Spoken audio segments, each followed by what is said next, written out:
I'm a very big Jim Carrey fan. I'm a huge Jim Carrey fan. When people post that clip of him doing a commencement speech at a university, and I think that's where it all came from, where he started, No, he always talks about stuff. Yeah, but he's there going, and my father could have been a comedian, but he chose a job that da-da-da-da-da. I agree with that. And I learned that you can be fired from a job that you don't like, and why not do a job that you do? No, he is a generational talent, right? But they knew in Canada he was going to be famous from about the age of 14. I saw 14, they were putting him on the TV. I saw him on stage. Why are you laughing?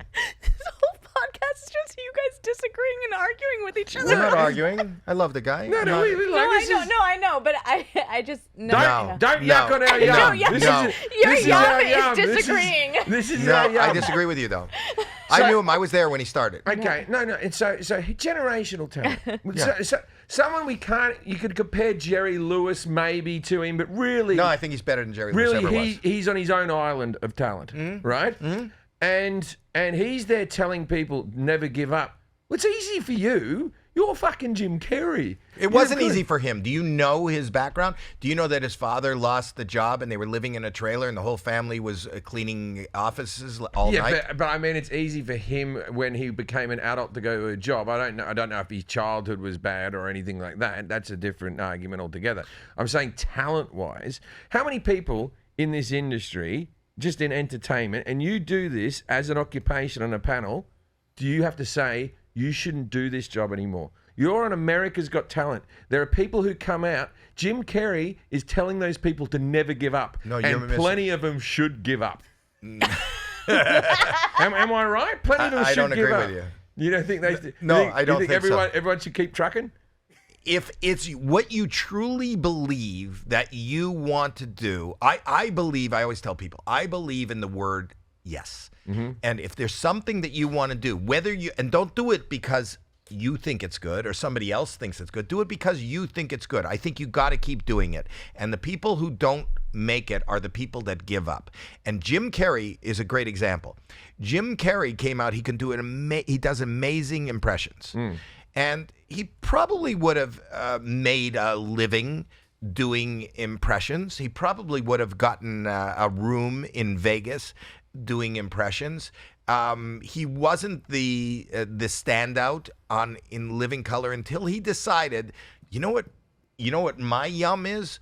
I want to take this even further. I want to be more physical. I want to be more outrageous. I'm going to do, and people would have said to him, if he would have listened to the world, just keep doing those great impressions. You'll get a room in Vegas. He goes, that's not what I want. It's kind of like Richard Pryor did. Richard Pryor, you know, they were trying to make him the next Bill Cosby, and he was working clean and doing the Sullivan Show and doing all that. And he went, fuck it. I'm just going to talk about, you know, real stuff. I have a funny relationship with American comedy history in the sense that the things that you're mentioning are things that I know now. I know about Living Color now, but I didn't get to see Jim Carrey until Ace Ventura. Which was his breakout? We didn't get In Living Color on Australian TV. Right. My earliest memories of Richard Pryor are not of a stand-up comedian. My earliest memory, I used to love the movie The Toy. Yeah. Which that. has dated badly. Yeah. It's about a white kid buying a black guy in a supermarket and having him as a toy. Yeah. You know, it's got its flaws. But I loved it. And the kid from that movie went into porn, but that's another podcast. And then George Carlin, to me, was Rufus from Bill and Ted's Excellent Adventure. Big comics didn't tour Australia. My parents weren't comedy enthusiasts. We didn't have any HBO specials come out. The most pivotal moment for me in stand-up was Eddie Murphy's Delirious was a cinematic release, so you could rent it at the video store. Right. And my brother rented it over and over and over again, and I used to watch it about 6 or 7. But we didn't. I just wish that I had the opportunity growing up to watch In Living Color and all, even just Saturday Night Live. I didn't know that Wayne's World was a sketch before it was a movie. It was just a movie. Right. Well, I feel like I was. Luckily, I'm old, but I was born at a time when I could watch all this develop. Yeah. And I watched it, and I knew these people, and I watched Richard Pryor each and every night cobble together what became Live on the Sunset Strip. Without that show, without that lead, without that light, there wouldn't be a Delirious. Right. I think that is a. Oh, that's I know. So what I'm saying is, when these people like Jim Carrey and like Richard Pryor, they blazed the trail that didn't exist. It's kind of like when Columbus, convinced 3 boatloads of people, let's go sail to what everybody believes is the end of the earth.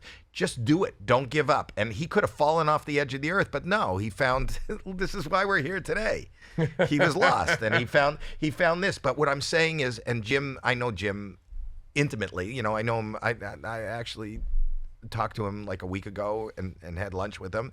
He's an amazing human being who had a very tough, and it might just be internally, but he discovered how to live and how to make it and how to. So yeah, that thing, that speech that he talks about at the school at the commencement, he goes, there's only 2 choices in life, and your choice is fear or love.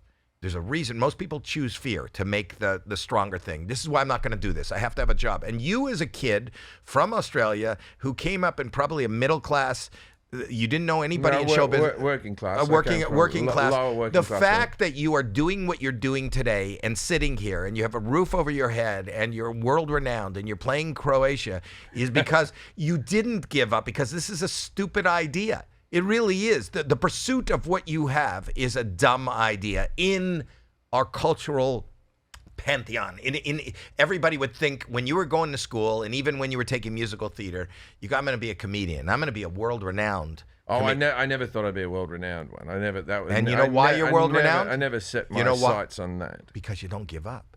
And I think even now, there's I don't have any other skills. Really, is the big. You could be singing in musicals. Theater. Yeah, musical theater.